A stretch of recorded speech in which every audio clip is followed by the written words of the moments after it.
嗱，你即刻停低手頭上所有嘢，1秒鐘都唔好劃走。我今日緊急出呢條影片，絕對唔係同你講笑，而係要救你全家嘅血汗錢。由你睇到呢條片開始計起嘅未來15日內，天地星象將會迎來一次極度猛烈、極度罕見嘅大衝擊。特別係有2個生肖嘅朋友，你哋命宮入面嘅財星喺呢15日入面會穿一個極大嘅窟窿。如果你而家仲係懵盛盛，唔打醒12分精神，分分鐘會因為衝動投資被騙，借錢俾人無得還，甚至乎無端端惹上官非，搞到你辛苦大半世儲落嘅棺材本、養老金一鋪清袋，喊都冇眼淚。但係你千萬唔好驚，個心定啲。大師今日企喺度就係要幫大家扭轉乾坤。只要你肯聽我勸，喺呢半個月死死守住個銀包，順利避開呢個大劫，你唔單止可以力保不失，我仲有辦法教你將呢股衝殺之氣逆轉為財氣。15日一個，保證你財富大門徹底轟開，橫財好似倒水咁，豬籠入水，關乎全家下半個月嘅身家財產。即刻喺留言區打出破財擋災豬籠入水8個大字，幫自己立一個強大嘅護身嗰陣，我哋馬上點名詳細拆解。首先第一個喺未來15日極容易面臨突發性破財危機嘅生肖就係屬鼠嘅朋友。點解屬鼠嘅人首當其衝？我哋從命理學嘅底層邏輯去睇，今年2026年係丙午馬年馬嘅地支係午，五行屬火，而且今年係赤馬紅羊劫嘅開端，天地間嘅火氣旺到最頂峰。而鼠嘅地支係子午行，正正就係屬水，水同火天生就係相克。所以屬鼠嘅人今年叫做子午大衝，水火交戰。喺未來呢15日，星象運行到一個極端嘅火旺節點，你命格入面嘅財水正被大火瘋狂蒸發，你嘅財運波動絕對係12生肖入面最劇烈、最恐怖嘅。呢種水火相衝不留情嘅大衝局，喺現實生活入面會點樣表現出嚟？第一種最致命嘅情況就係你嘅腦波會變得極度虛弱。平時明明好精明、數口好精嘅你，會突然之間對一啲平時刻意避開嘅高風險投資產生極大嘅貪念。你會突然信錯一啲所謂嘅內幕消息，或者俾啲包裝得好靚嘅虛構項目洗腦，甚至身痕走去炒高風險嘅股票、虛擬貨幣。你以為可以搏一鋪大嘅賺快錢，點知你一買入去就即刻狂跌，套到實一實，想抽身都抽唔切。第二種情況就係各種防不勝防嘅橫禍，大衝之期意外頻生。可能係你揸車出街明明好小心，但係無端端俾人撞到，或者自己唔小心刮花，人哋嘅名車要賠一大筆錢，又或者屋企部用得好地地嘅名貴冷氣機、雪櫃，甚至係水管突然之間連環爆裂壞晒，搞到你要攞幾萬蚊出嚟大修。更得人驚嘅係，可能你或者屋企人突然急病，要半夜入醫院做手術，醫藥費一闊三大，呢啲全部都係子午衝帶嚟嘅突發性破大財。但係屬鼠嘅朋友，你聽到呢度千萬唔好灰心絕望。衝喺易經入面唔單止代表破壞，更加代表衝破悶局、打破僵局。只要你喺未來呢15日做到一毛不拔，死死捂住個荷包，將所有閒錢鎖死喺銀行，定期絕對唔做任何大額消費同投資大衝嘅龐大能量，反而會幫你衝開你積累咗好多年嘅財富樽頸位。當你熬過呢15日嘅危險期，火氣一過，你嘅事業同偏財運就會猶如洪水決堤咁，意外之財源源不絕，你想擋都擋唔住。呢個就係危機背後嘅極大轉機。跟住落嚟，我哋講第二個喺未來15日一定要死守銀包，最容易被熟人殺熟騙盡錢財嘅生肖就係屬牛嘅朋友。屬牛嘅人天生勤奮老實，心地善良，對朋友同屋企人永遠都係最好嘅，寧願自己食虧都唔想難為身邊人。但係未來15日屬牛嘅人正正就係犯咗命理上最陰毒嘅丑午傷害。牛係丑，馬係午，傷害係咩意思？傷害就係暗箭難防，就係表面上同你好老友，對你關懷備至，但其實背後早有預謀，準備喺你最無防備嘅時候插你一刀。屬牛嘅朋友，未來15日你最需要提防嘅絕對唔係陌生人，而係你身邊最親近嘅親戚朋友，甚至係你自己嘅仔女。丑午傷害引發嘅破財局，通常係以極度催淚嘅親情勒索同埋殺熟理財騙局出現。你可能會突然收到幾年無聯絡嘅親戚電話，對方喊住咁話自己爭人一身街數，或者話屋企人有絕症，急需一筆錢救命，甚至係你平時唔生性嘅仔女突然話要創業，求你將層自住嘅樓按咗佢幫手做擔保。屬牛嘅人本來就耳仔軟，你一聽到呢啲慘況，心一軟，簽咗字或者轉咗賬，我話俾你知，你下半世都唔好過，因為傷害之局借出去嘅錢係絕對收唔返嘅。對方不但唔會感激你，最後仲會因為錢銀瓜葛同你反目成仇。另一種情況就係你最信任嘅好閨蜜、好兄弟突然走嚟同你講有個內部極高息嘅理財講座，或者帶你去買啲神奇保健品。你記住佢哋就係盯住你銀行戶口裏面嗰筆退休金。屬牛嘅朋友，我要求你未來15日一定要做到六親不認。無論邊個問你攞錢借錢叫你做擔保，你全部都要一口拒絕。你大可以話嗰啲錢全部俾另一半鎖死晒，一毫子都拎唔出。你可能覺得咁樣做好無情，得罪親戚朋友，但係你信我，呢個係上天俾你嘅一次考驗，幫你徹底過濾走身邊嗰啲一直企圖吸乾你血汗嘅吸血鬼同假面人。只要你果斷斬斷呢啲業緣，15日一個，真正賞識你嘅大金主，真心幫你嘅大貴人就會奇蹟般現身，大冚你賺足10年嘅安穩大財，晚年身家豐厚。講到呢度，好多朋友一定會問，大師，咁除咗屬鼠同屬牛之外，仲有冇邊啲生肖都要特別小心㗎？仲有2個生肖都屬於次高危，雖然唔會好似頭先2個咁猛烈，但係一樣容易中招破財，唔可以大意。第一個就係屬兔嘅朋友，兔係卯木，今年丙午年火旺，火會泄木氣，即係話你嘅元氣同底氣會被慢慢耗走。呢個喺命理上叫做卯午相破，屬於暗戰傷人嘅格局。未來15日火氣最旺，你最容易犯嘅就係糊塗破財。明明平時好精乖嘅，你呢排會特別容易心軟耳仔軟，人哋講2句好聽嘅，你就懵盛盛就俾咗錢。比如街邊嘅推銷眾籌，或者朋友叫你湊份做小生意，你唔經大腦就答應，轉頭先發現被騙。仲有就係特別容易整爛貴重嘢，整爛電話，跌爛首飾，無端端整出一筆維修費。屬兔嘅朋友呢15日千祈唔好做老好人，唔好乜都答應人，錢銀上面一定要打醒12分精神。第二個就係屬雞嘅朋友，雞係酉金，今年火旺克金，你嘅財星直接受沖，午酉相破之下，財富最容易受損。未來15日你最容易遇到嘅就係是非破財，明明唔關你事嘅事，你好心插把嘴，最後反而要你負責賠錢，又或者同人合作做生意，對方出貓甩底，最後要你孭鑊執手尾。仲有就係容易因為口舌之爭同人嗌交，衝動之下簽咗唔合理嘅合約，或者賠咗冤枉錢。屬雞嘅朋友呢15日記住一句說話，多一事不如少一事，唔好理人哋閒事，唔好同人爭執，食得虧先至可以聚到財。講完生肖，我同大家講個更重要嘅，無論你係咩生肖，破財之前一定有預兆，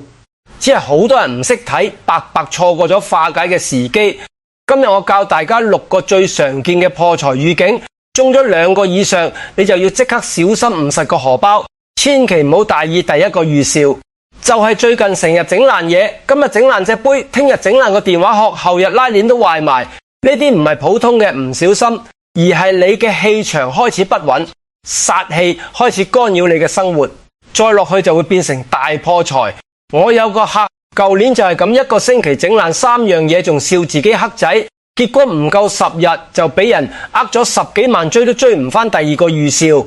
就係無端端失財跌錢，明明銀包入面有幾多錢你好清楚，突然之間就少咗幾張，又或者出街跌錢、跌鎖匙、跌電話，揾極都揾唔返。呢個係財神爺俾你嘅警告，話你知近期財氣不穩，再唔小心就會有更大嘅損失。第3個預兆就係屋企嘅水龍頭水管無端端滴水漏水，好多人覺得小問題唔緊要，遲啲先整。我同你講，水就係財，漏水就等於漏財，滴滴答答，一日就等於你嘅財氣一日一日咁流走，越漏越多，到最後你想守都守唔住。特別係廚房同廁所嘅水龍頭滴水，一定要即刻整，千祈唔好慳少少維修費，漏走大財富。第4個預兆就係最近成日發噩夢，或者夢到自己掉錢俾人搶錢。夢唔係無端端發嘅，係你嘅潛意識同磁場感應到危機。發出嘅警號，如果連續2-3晚都發同錢有關嘅噩夢，第二日千祈唔好做任何大額投資，唔好借錢俾人，老老實實返工就最穩陣。第5個預兆就係眉心發暗，面色發黑。你照鏡嘅時候留意下，如果印堂位置灰灰暗暗冇光澤，甚至有黑氣，就代表你近期運勢低迷，好容易破財招災。呢段時間盡量唔好去陰氣重嘅地方，夜晚少出夜街，多啲曬下太陽，提升陽氣。第6個預兆就係屋企嘅植物突然發黃落葉，明明淋水施肥都正常，植物無端端就枯咗黃咗，呢個係植物幫你擋咗煞，同時都提醒你屋企氣場變差，財氣開始流失。見到呢種情況，即刻將枯葉剪走，換盆新嘅綠植理順屋企嘅氣場先。大家而家可以自己對一對，中咗1樣2樣就屬於輕微預警，多加小心就得。中咗3樣以上就一定要跟住後面嘅方法化解，千祈唔好當耳邊風。覺得自己中咗嘅朋友，留言區打個平安大吉，先將個心安落嚟。氣場穩咗，財氣先穩得住。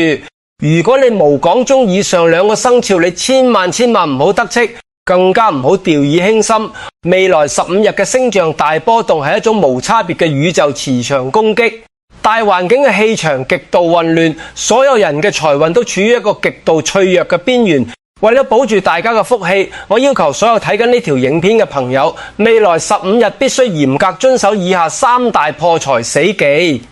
第1大禁忌，忌怨婦，忌路財。呢段時間，如果你啱啱買咗新車、買咗新手錶、名牌袋，或者投資賺咗少少錢，你千祈唔好發朋友圈，唔好喺社交平台度晒命，更加唔好喺親戚朋友聚會度高談闊論自己有幾多身家財氣。一旦外露，喺星象混亂嘅時候，必定會招惹賊星同小人，輕則俾人打你主意，問你借錢，重則惹來盜賊入屋，甚至惹上無妄之官非。記住，悶聲發大財先係最高嘅智慧。第2大禁忌，忌做任何重大嘅財務決策。由今日開始算起嘅15日內，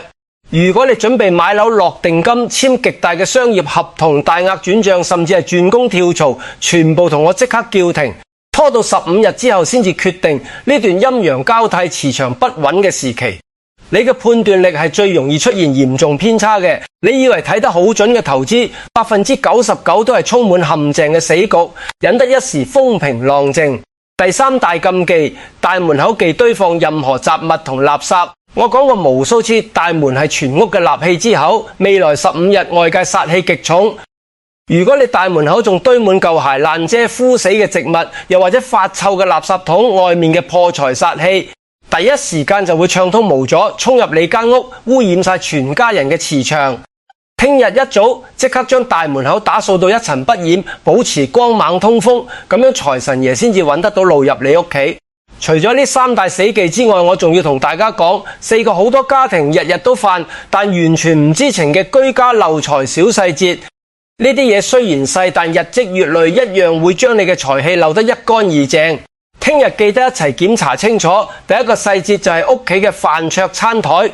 每次食完飯留低飯粒油漬，唔及時抹乾淨。好多人覺得食完飯一陣先抹都一樣，其實唔係。飯桌係代表你嘅財富，同食落飯粒掉滿台油漬邋遢就等於財富污糟，財神爺唔願意入嚟。仲有就係唔好將空碗空碟疊埋一嚿放喺台面，空碗代表空財，越疊越空，財運越嚟越差。食完飯即刻收拾乾淨碗碟，擺喺廚房台面，抹到立立令，呢個先係聚財嘅做法。第2個細節就係鞋櫃入面嘅鞋亂塞，鞋頭向外。我之前都講過，鞋頭向外等於財氣外泄，每日出入都將財氣帶出去。仲有就係鞋櫃入面塞滿舊鞋、爛鞋，甚至有破洞發臭嘅鞋都唔捨得揼。呢啲破敗之氣會慢慢污染你屋企嘅氣場，令你越住越窮。聽日整理鞋櫃嘅時候，將鞋頭全部轉向入面，爛鞋、舊鞋唔要嘅即刻揼，擺得整整齊齊，氣場先整齊，財運先穩。第3個細節就係陽台、窗台堆滿雜物垃圾，甚至擺晒破花盆、爛工具。陽台係屋企納氣嘅第2個窗口，等於你屋企嘅第2個門口。呢張陽台堆滿雜物，擋住咗光線同氣流，就等於擋住咗財氣入屋嘅路。仲有就係陽台唔好擺太多尖葉帶刺嘅植物，比如仙人掌、龍骨。呢啲植物雖然擋煞，但係擺太多都會散財。陽台盡量保持光猛開闊，擺啲圓潤嘅綠植財氣先入得嚟。第4個細節就係屋企嘅垃圾桶周圍邋遢，垃圾滿咗都唔倒，好多人慳垃圾袋，垃圾桶塞到滿瀉都唔肯換，垃圾桶周圍掉滿垃圾污漬，又臭又邋遢。垃圾桶係藏污納垢嘅地方，太滿太邋遢就會滋生衰氣同煞氣，沖散屋企嘅財氣。記住，垃圾桶每日都要倒，尤其係廚房同廁所嘅垃圾，千祈唔好留過夜。污穢之氣留過夜對財運同健康都唔好。呢4個細節全部都係舉手之勞。聽日花半個鐘整理下屋企氣場，即刻清爽一大半，財氣自然就會慢慢聚返嚟。講咗咁多危機同禁忌，我知大家心入面一定好緊張，甚至有啲害怕。但係大家定啲嚟，深呼吸。我今日喺度同大家講，呢啲絕對唔係為咗嚇你哋，而係為咗保護你哋。玄學嘅真正意義從來都唔係令人絕望，而係教我哋喺最黑暗嘅時候揾到趨吉避凶嘅光明大道。既然我哋已經預知咗未來15日嘅劫數，大師而家就傳授大家一套極其高明、充滿智慧嘅蘇派獨家化煞保命大招。呢招唔單止可以幫你完美避開破財嘅厄運，更加可以強行逆轉磁場，令你喺15日後迎來豬籠入水嘅財富大爆發。大家一定要用心聽，記低每一個細節。呢個大招分為2部分，第一部分叫做主動應劫歡喜破財法。既然命中注定呢15日個財富要有損耗，我哋唔好等意外嚟搶我哋嘅錢，我哋自己主動作主，將啲錢有價值咁使出去。聽日一早你預約去牙醫度洗個牙，俾幾百蚊洗牙費。洗牙嘅時候流少少牙血，呢個動作喺玄學上堪稱完美，既應咗破財嘅劫，又應咗血光之災嘅劫，將極大嘅災禍化解於無形。又或者你可以去買一件你平時睇中咗好耐，好想買但一直唔捨得買嘅貴價保值物品，例如去金鋪買粒金粒，買條金鏈，或者幫自己同一家人買一份全面嘅醫療保險。你主動將流動嘅現金變成有價值嘅資產或者保障，呢個就叫做歡喜破財。錢雖然使咗出去，但係換來咗心安同埋資產，擋咗真正嘅災禍。下半個月財神爺見你過咗劫，自然會將加倍嘅橫財送返俾你。講到呢度，好多朋友一定會問大師，咁除咗主動洗牙買金呢啲方法之外，仲有冇其他歡喜破財嘅做法，適合唔想買金唔想洗牙嘅朋友㗎？當然有。今日我再教大家3個進階嘅歡喜破財方法，大家可以揀適合自己嘅做，一樣可以應劫擋災。第一個進階做法就係主動捐錢做善事。你揀正規嘅慈善機構，捐一筆你能力範圍之內嘅錢，幾多都得，最緊要係誠心。呢個做法係將被動嘅破財變成主動嘅積德。你主動將錢用去幫人，積累福報，自然就可以化解掉無妄之災同破財劫數。記住，捐錢嘅時候唔好四處張揚，唔好發朋友圈炫耀，默默去做，福報先會厚，先會真正幫你擋災。第二個進階做法就係幫屋企人買嘢俾家用。你主動俾一筆錢父母伴侶，或者買啲補品衫褲俾屋企人，將錢花喺家人身上，呢個叫做財散人聚。你將財氣分享俾最親嘅人，家庭氣場就會更加和睦，家和萬事興，財運自然就會更穩。而且呢筆錢係你主動使嘅，應咗破財之劫，後面財神爺自然會補翻更多俾你。第3個進階做法就係去剪頭髮買新衫，將舊嘅爛嘅衫褲換掉，剪個新髮型，等於將舊嘅衰氣霉氣全部剪掉換掉，煥然一新。呢個做法特別適合最近運勢低迷成日黑仔嘅朋友，換個造型，換個氣場，衰氣走咗好運，自然就來花幾百蚊剪髮買衫，應咗小破財擋住大破財，非常抵。第2部分就係喺屋企佈置一個聚水生財局。未來15日火氣沖天，燥熱煞氣最容易傷人破財，我哋就要用水嘅柔和力量去鎮壓同化解。你去找一個乾淨嘅黑色或者深藍色陶瓷碗，黑色喺5行屬水，喺個碗入面裝滿大半碗乾淨嘅清水，然後喺水入面放入6個洗得乾乾淨淨嘅1蚊硬幣6。喺易經數理代表水硬幣屬金，金能生水，水能降火。你將呢碗聚水生財局穩穩陣陣咁擺喺屋企嘅正北方位，正北同樣屬水，係下半年嘅生機所在。呢碗水就好似一個清涼嘅能量泉眼，會喺未來15日默默咁幫你吸走全屋嘅燥熱同煞氣，令全家人心境平和、理智清醒。15日一過，你個財富就會徹底洗淨，大開水聚生財。到時你想唔豬籠入水都難。講完屋企嘅陣法同主動應劫嘅方法，我再教大家3個隨身護財小妙招。每日帶起身出街返工都可以護住你嘅財氣，唔俾煞氣，有機可乘，全部都係零成本或者幾蚊雞就做到第一個妙招，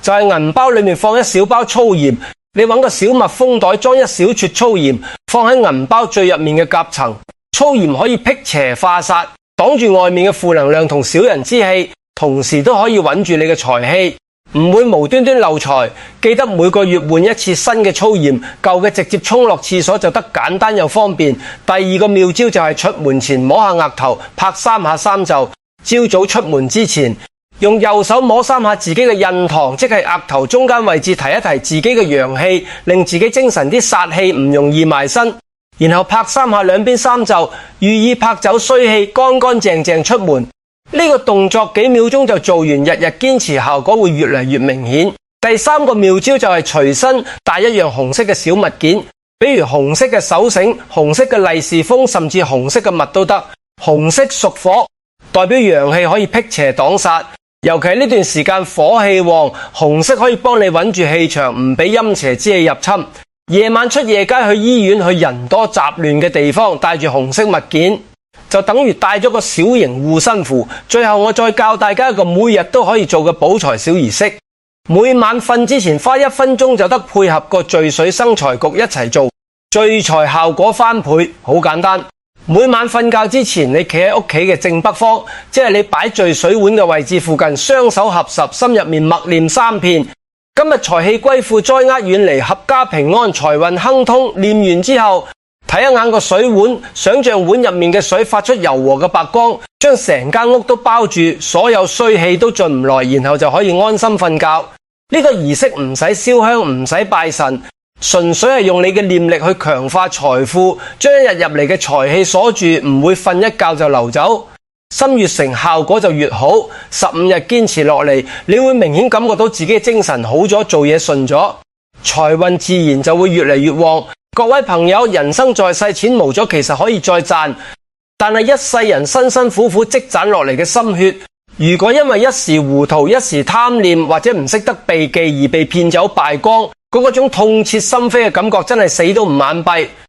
我今日苦口婆心講咗咁多，就係希望可以喚醒大家嘅警覺，幫你哋守住最寶貴嘅家庭財富同平安。我嘅語氣雖然嚴厲，但內心充滿咗對大家嘅慈悲同期盼。我希望每一個睇到呢條影片嘅善良人都可以平安順遂，晚年生活豐盛無憂。我喺度強烈建議你睇完呢半個鐘嘅影片，千萬唔好自己一個人收埋，你一定要即刻點擊分享按鈕，將呢條可以救人於水火嘅影片轉發去你哋嘅家族聊天群組，或者直接發送俾你嘅父母、伴侶同埋仔女睇。老人家可能唔識睇星象，後生仔可能為咗賺錢衝得太快，你將呢條片轉發俾佢哋，提醒佢哋未來15日一定要50個銀包，防騙防災。呢個唔單止係一份關心，更加係一份功德無量嘅善業。你幫屋企人、幫朋友守住財富，擋住災難，上天嘅因果法則一定會睇得清清楚楚。你付出嘅每一分善意，宇宙都會將10倍、100倍嘅福報同橫財源源不絕咁賜俾你同你嘅家人，令你哋世代昌盛。如果你覺得我今日嘅命理解密真係講中咗你嘅心聲，急速嘅化煞方法真係俾到你極大嘅溫暖同安全感，令你對未來充滿希望，請你即刻點擊影片下方嘅訂閱按鈕，同埋一定要打開旁邊嘅小鈴鐺，加入我哋呢個充滿正能量同智慧嘅大家庭。咁樣以後每逢有重大嘅氣場轉換，或者有更多保命催財改變命運嘅玄學秘訣，你就可以第一時間接收到通知，保證你同你家人喺未來嘅人生路上行少好多冤枉路，步步高升，財源廣進。最後我想請所有睇緊影片嘅朋友，用你最真誠、最渴望平安富裕嘅心，喺評論區打出避開大劫豬籠入水呢8個大字。每一個留言都係你向宇宙發出嘅一份堅定祈願，代表你已經準備好迎接豐盛嘅未來。我會親自喺後台仔細睇大家嘅每一條留言，為每一位認真祈願嘅朋友點讚加持，將最強大、最純正嘅平安招財旺氣送俾你哋每一位。